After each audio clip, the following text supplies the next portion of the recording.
মা বোনরা বদরে এসেছে, উহুদে এসেছে, খন্দকে এসেছে, বিশেষভাবে ওরা নার্সিং এর ব্যবস্থা করত।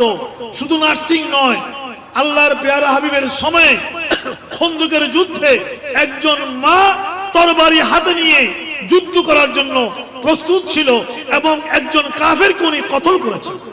নারীরা পুরুষের ভূষণ, পুরুষরা নারীদের ভূষণ, এর অর্থ কি? এর মানে এই নয় পোশাক মানে পোশাক নয়। আল্লাহ পাক রব্বুল আলামিন হাকিমুল হাকিমিন লেবাস শব্দটা এখানে রূপও করতে ব্যবহার করেছেন। নারীরা পুরুষের শক্তি, পুরুষ নারীদের শক্তি। লেবাস ভূষণ এটা একটা ব্যাপক অর্থে ব্যবহৃত হয়েছে।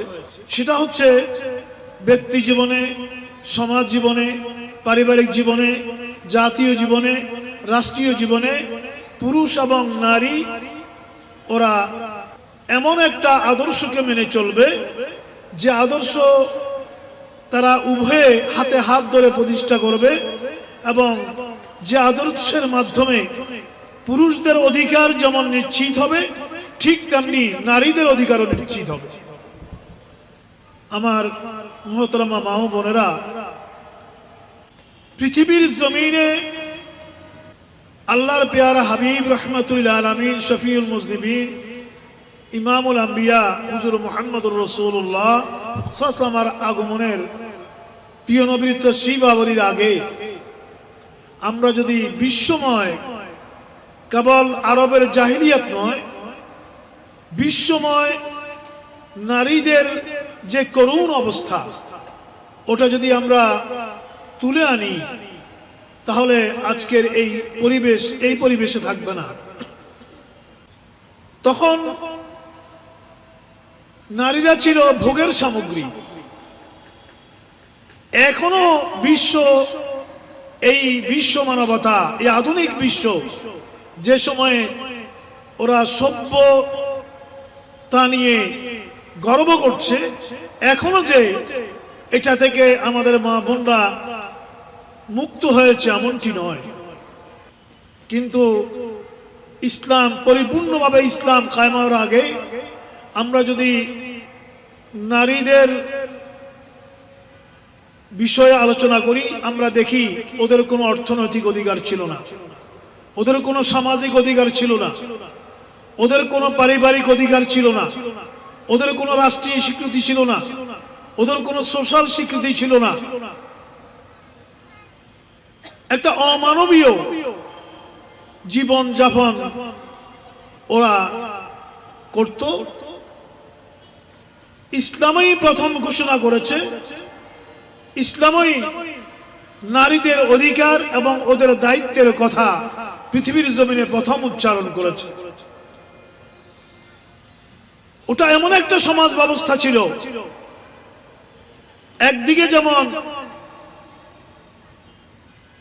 মা বোনদের কোনো অধিকার ছিল না, অন্যদিকে কোন কন্যা শিশু যদি জন্মগ্রহণ করত, আপনারা জানেন, এটা আমরা সবাই জানি, ওই কন্যা শিশুগুলোকে ওরা জীবন্ত কবরস্থ করত, জীবিত কবর দিয়ে দিত। এখনো বাইতুল্লাহ শরীফের পাশে ওই কবরস্থান এখনো আছে, যেখানে ওরা শিশু কন্যাদেরকে জীবিত দাফন করে ফেলত। ওই জাহিলিয়াত, ওই জেহালত, হেমাকত এখনো সম্পূর্ণ দূরীকৃত হয়েছে এমনটি না।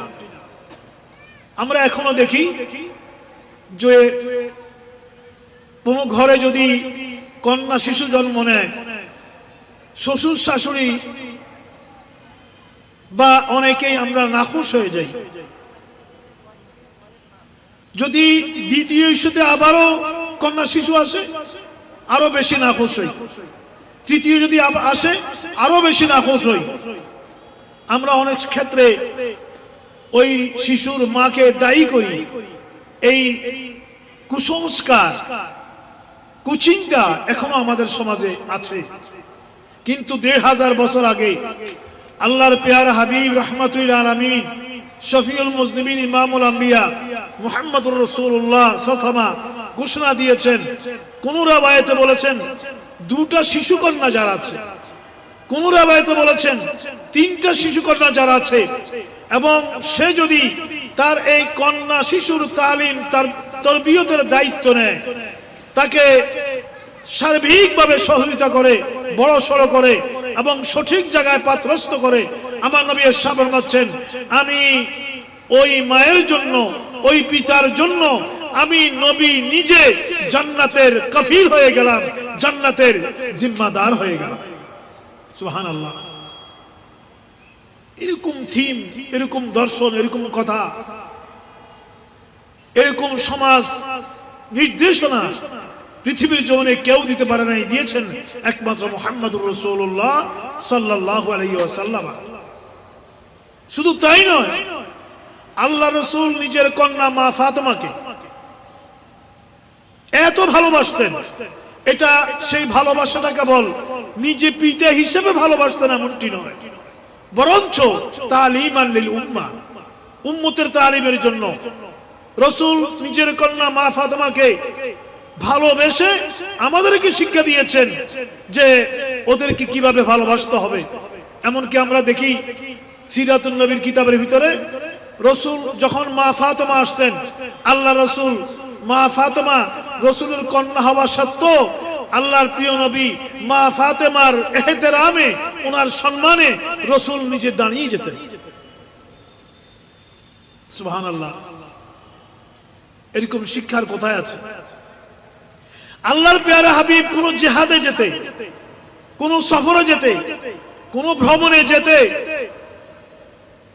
সমস্ত আজওয়াজ মুতাহারাত, নবীর বিবিগণ যারা ছিল, নবীর বিবিগণ থেকে বিদায় নিয়ে একেবারে শেষে যেতেন মা ফাতেমার কাছে বিদায় নেওয়ার জন্য, যে আমি জিহাদে যাচ্ছি, আমি ভ্রমণে যাচ্ছি, আমি সফরে যাচ্ছি।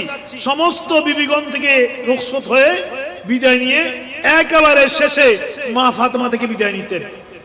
আবার যখন জিহাদ থেকে আসতেন, সফর থেকে আসতেন, রাসূল বিবিগণের কাছে যাওয়ার আগে প্রথম মা ফাতেমার কাছে যেতেন। বিদায় নেওয়ার সময় ওনার কাছে একেবারে শেষে যেতেন, আর আসলে সবার আগে মা ফাতেমার কাছে যেতেন। আর মা ফাতেমাও এমন আবেদা, জাহেদা, সালেহা, এমন প্রিয় নবীকে এমন ভালোবাসতেন, আল্লাহ রাসূল যখন পৃথিবীর জমিন থেকে রুখসত হওয়ার সময় আসলো, রাসূলের যখন পৃথিবীর জমিন থেকে বিদায় নেওয়ার সময় আসলো, আল্লাহ রাসূলের কোনো মৃত্যু আছে, ওয়াফাত আছে তা না, যদিও বা আমরা এগুলো বলি, কিন্তু প্রিয় নবী হচ্ছেন হায়াতুন নবী, তিনি এখনো জিন্দা আছেন, এখনো আমাদের অবস্থা দেখেন, এখনো আমাদের খবরাখবর নেন, এখনো রাসূলের দরবারে আমাদের প্রত্যেকের আমলনামা উপস্থাপিত করা হয়। সুবহানাল্লাহ। রাসূলের যখন বিদায়ের সময় হলো, আল্লাহ রাসূল মা ফাতেমাকে ডাকলেন ওফাতের আগে, ইন্তেকালের আগে, ডেকে কানে কানে রাসূলের নূরানি জবানটা মা ফাতেমার কানে রাখলেন। কানে কানে রাসূল যে বিদায় হবেন, আল্লাহ রাসূল যে ওয়াফাত হবে, এই সংবাদটা মা ফাতেমাকে দিলেন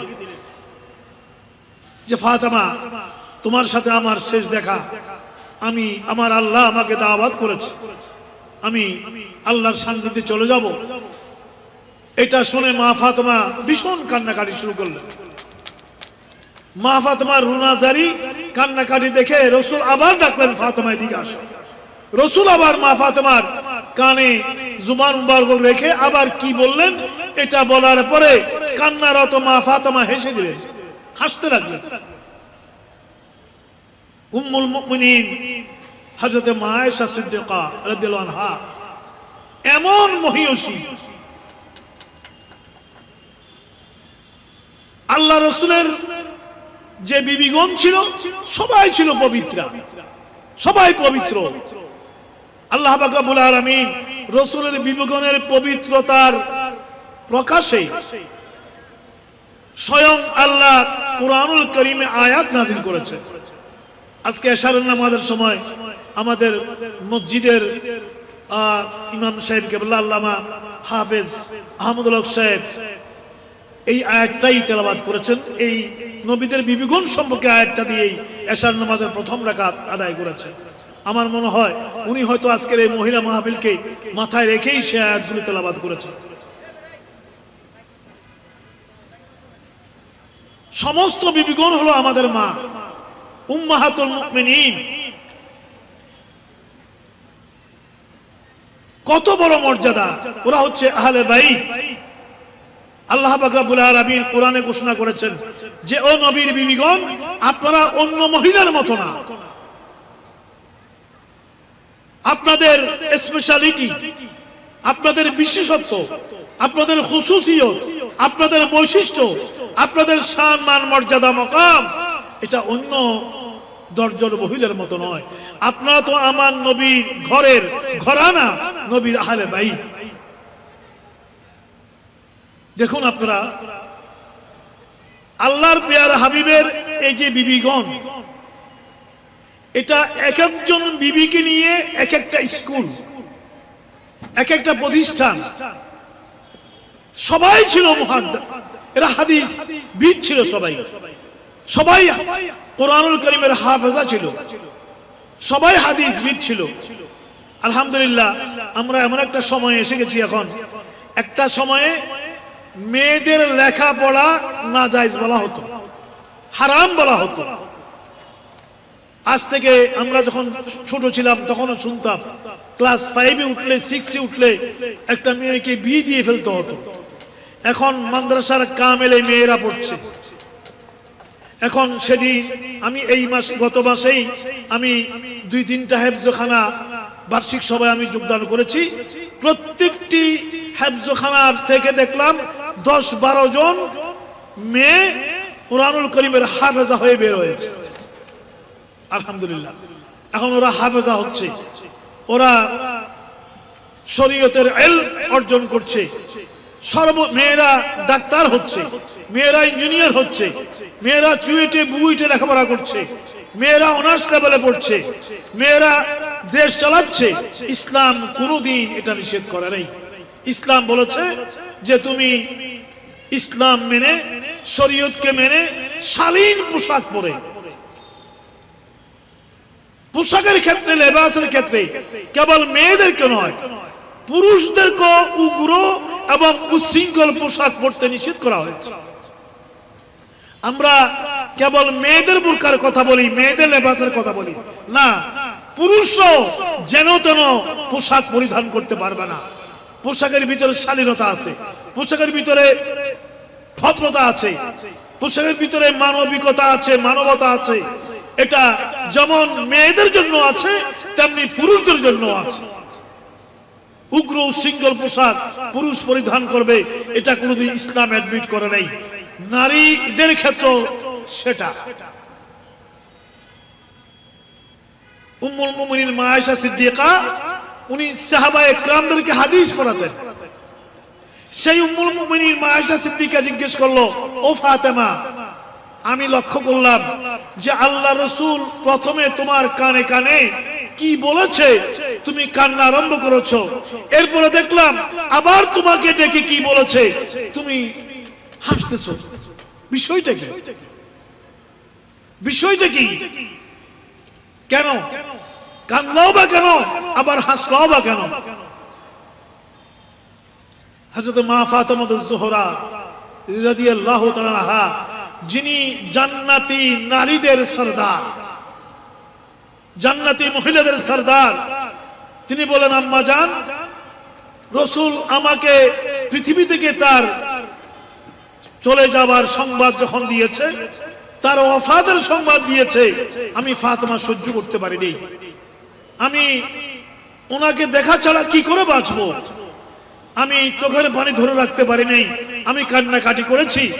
আবার যখন রাসূল ঘোষণা দিলেন, ফাতেমা তুমি চিন্তা করিও না, আমার পরে সবার আগে অতি নিকটেই খুব কম সময়ে তোমারও ওয়াফাত হবে এবং তুমি আলমে সেই জগতে আমার সাথে তোমার আবার দিদার হবে।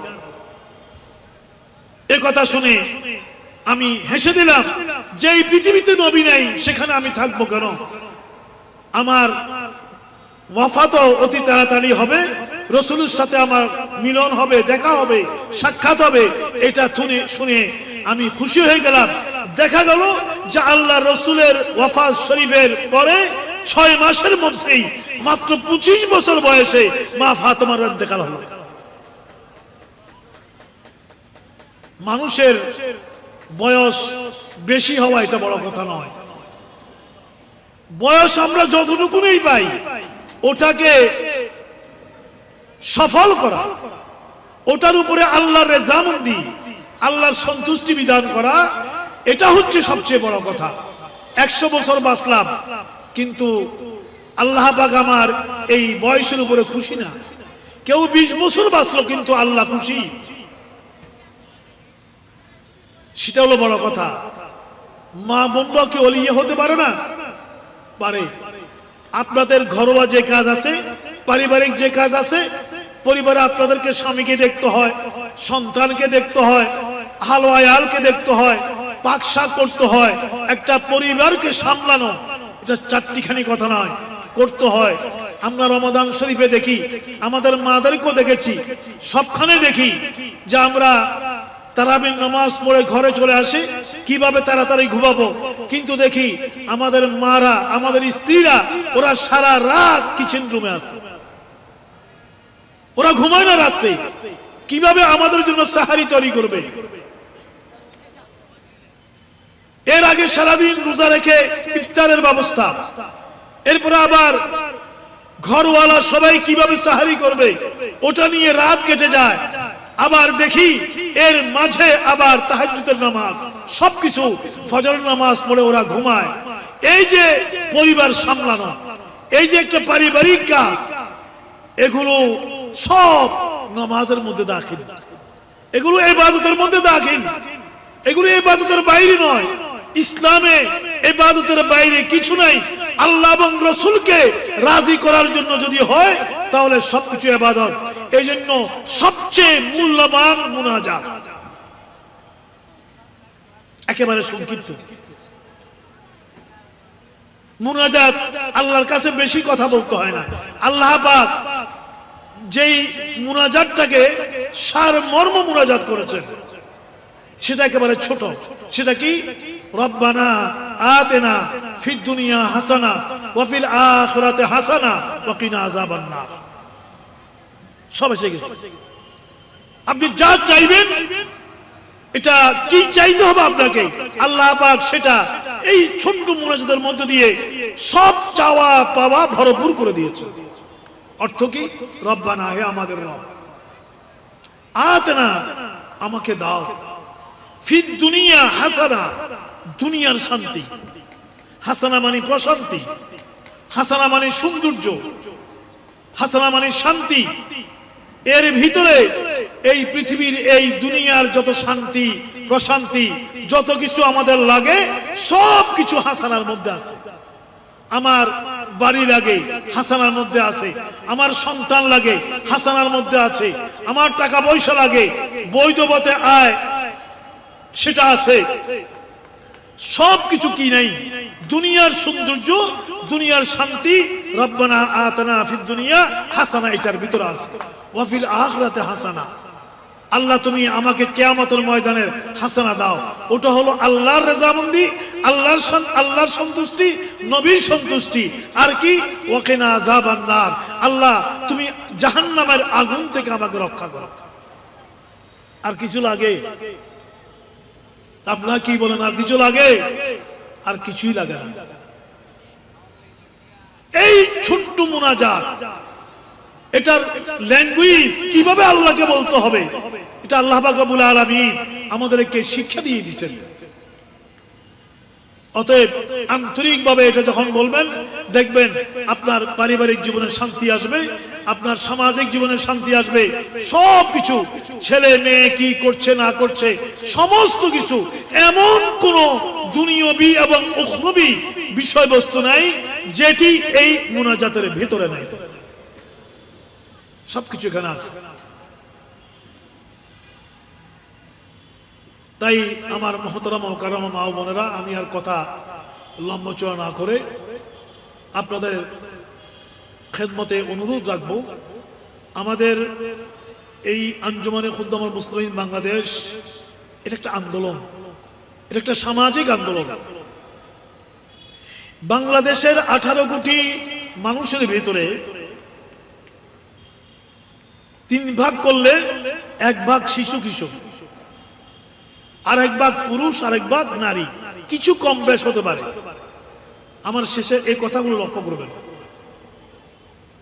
আমরা 18 কোটি জনগণকে যদি 3 ভাগ করি, 1 ভাগে কে শিশু কিশোর, আর 1 ভাগে পুরুষ, আর 1 ভাগে নারী, কত হতে পারে? প্রতিটি ভাগে 6 কোটি করে, 5 থেকে 6 কোটি হবে। একটা পরিসংখ্যানে দেখলাম পুরুষ থেকে নাকি নারী বেশি, কিছু বেশি, কিছু বেশি।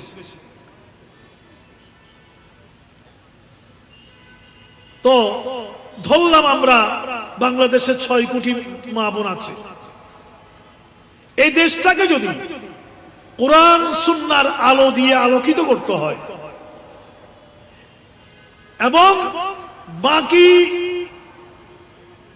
যে 12 কোটি মানুষ আছে, শিশু কিশোর এবং পুরুষ, ওদেরকেও যদি কোরআন সুন্নাহর ছায়াতলে আনতে হয়, সবচেয়ে বেশি যারা অবদান রাখতে পারবে তারা হচ্ছে মা বোনেরা। মা বোনদের দায়িত্ব এখানে বেশি। আমার এক মুসল্লি, সে কোনো নামাজ কালাম পড়ে না, কিন্তু শুক্রবারে নামাজ পড়তে আসে। শুক্রবারে নামাজ পড়তে আসে, এমনি আর 5 ওয়াক্ত নামাজ পড়েও না। তো আমি বললাম, আপনি 5 ওয়াক্ত নামাজ পড়েন না? রাগ না হয় মতো অনেক কথাবার্তার পরে বললাম, জুমা পড়তে আসেন, তো জুমা যখন পড়েন কি কারণে পড়েন? 5 ওয়াক্ত নামাজ পড়েন না, জুমা কি জন্য পড়েন? উনি আমাকে বলে যে, হুজুর আমি তো জুমা তো আল্লাহর ভয়ে পড়ি না। আমি বললাম যে, তো কার ভয়ে পড়েন? বলে যে, আমার বউয়ের ভয়ে পড়ি, আমার স্ত্রীর ভয়ে পড়ি। আমি যে, সেটা কেমন? আমি তো অন্য ওয়াক্তগুলোতে তো অফিস আদালত খোলা থাকে, ব্যবসা বাণিজ্য করি, বাইরে বাইরে থাকি, সেগুলোও পড়ার জন্য আমাকে উত্ত্যক্ত করে। কিন্তু আমি তো বাইরে বাইরে থাকি, জুমার দিন তো ঘরে থাকি, সে আমাকে ঘরেই থাকতে দেয় না। বলে যে, তুমি জুমার নামাজ পড়তে যাও, জুমার নামাজ না পড়লে আমি দুপুরে খাবার দিব না। আমি বললাম, এত এরকম একজন ফাইন স্ত্রী আপনি পেয়েছেন, এত দারুণ একজন আল্লাহর বান্দা আপনার ঘরে আছে, আপনার তো শুকরিয়া আদায় করা দরকার। যার নিজের উপরে জুমা ফরজ না, মা বোনদের উপরে জুমা ফরজ নাই, কিন্তু পড়তে পারে, পড়ে বিভিন্ন দেশে, সেই সুযোগ পরিবেশ আমাদের দেশে নাই। তো আপনাকে যে আপনার স্ত্রী তো খারাপ কোনো জায়গার জন্য যাওয়ার জন্য বলে নাই। এ কেমন সতীসাধী মহিলা যে আপনাকে মসজিদে যাওয়ার জন্য বাধ্য করছে, জুমার নামাজে যাওয়ার জন্য বাধ্য করছে। আপনার তো এই জন্য আল্লাহর শুকরিয়া আদায় করা দরকার। আমি এই এক্সাম্পলটা এনেছি এই জন্য যে আপনারা মা বোনরা, প্রত্যেকটি পুরুষ আসলে মহিলাদের কাছে দুর্বল। এক এক মহিলারা বিভিন্ন সম্পর্কে পুরুষের থাকে। মা মহিলা, পুরুষ তার সন্তান। পৃথিবীতে পুরুষ সে যত খারাপ হোক না কেন, মায়ের সামনে অবনত, ঠিক না? মায়ের কথা শুনেছে। যত হিংস্র পুরুষ হোক, যত সন্ত্রাসী হোক, আল্লামা হোক, ফাহামা হোক, ভালো হোক, খারাপ হোক, মায়ের সামনে যত বড় শক্তিশালী পুরুষ হোক না কেন, একেবারেই দুর্বল। 2-1 ব্যতিক্রম আছে, এটা কাউন্টেবল নয়, এটা কাউন্টের মধ্যে নাই। অতএব মা তার মাতৃত্ব দিয়ে তার ছেলেদেরকে সঠিক পথে আনার জন্য চেষ্টা করতে পারে। একজন ভাইয়ের কাছে বোন অনেক প্রিয়, বোন সে দায়িত্ব আদায় করতে পারে। স্ত্রী আর স্বামীর সম্পর্ক আমরা তো জানি, সেখানে সে তার দায়িত্ব আদায় করতে পারে। এভাবে মা বোনেরা যার সাথে যার যেভাবে সম্পর্ক আছে সে সম্পর্ক কাজে লাগিয়ে পুরুষদেরকে নিয়ন্ত্রণ কন্ট্রোল করতে পারে।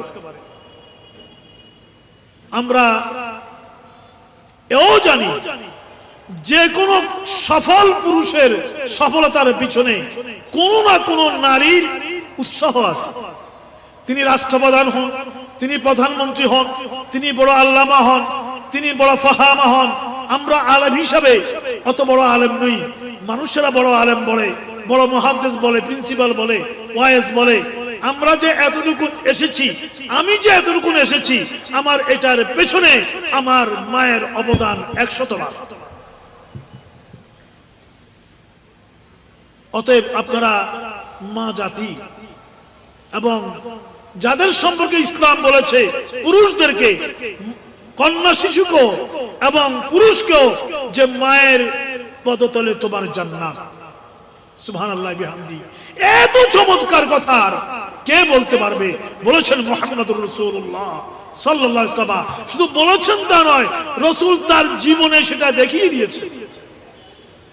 রাসূল ছোটবেলায় মাকে হারিয়েছেন, আবার নবুয়ত প্রকাশের পরে রাসূল হজ, বিদায়ী হজের পরে মায়ের কবর জিয়ারত করেছেন।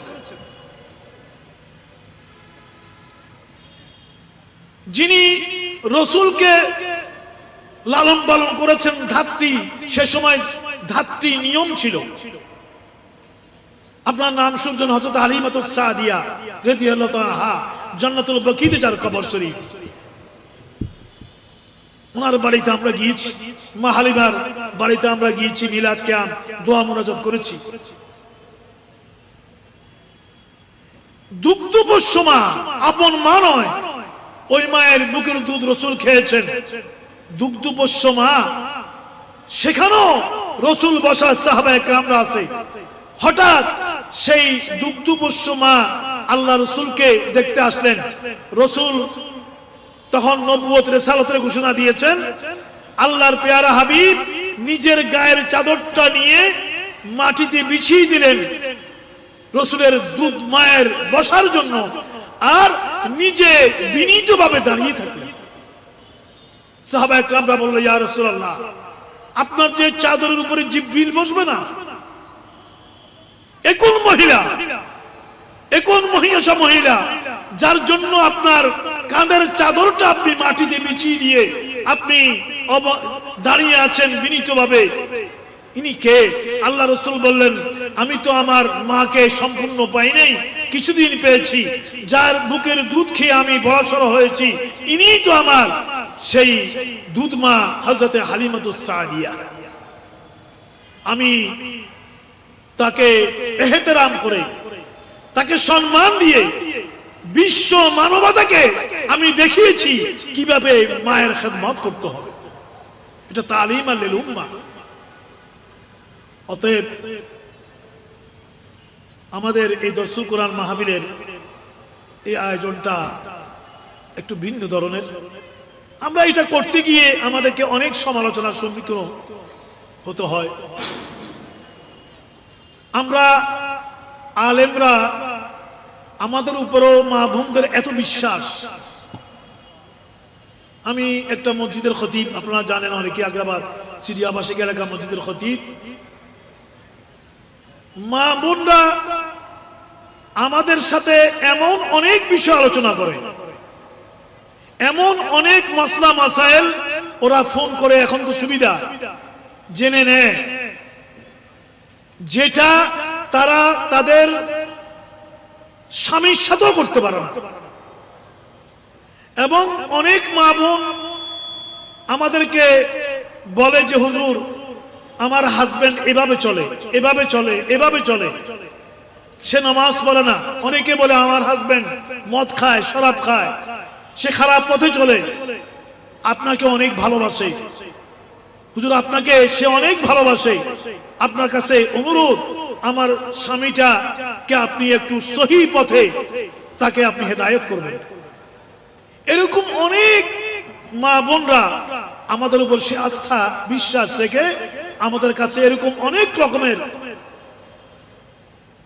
আবদার তারা করে এবং উলামা একরামরা পীর মশায়েখরা মা বোনদের ওই সমস্ত আবদারগুলো অনুযায়ী তাদের জীবনকে যেন কামিয়াব হয় সেভাবে রাহনুমাই করার চেষ্টা করে।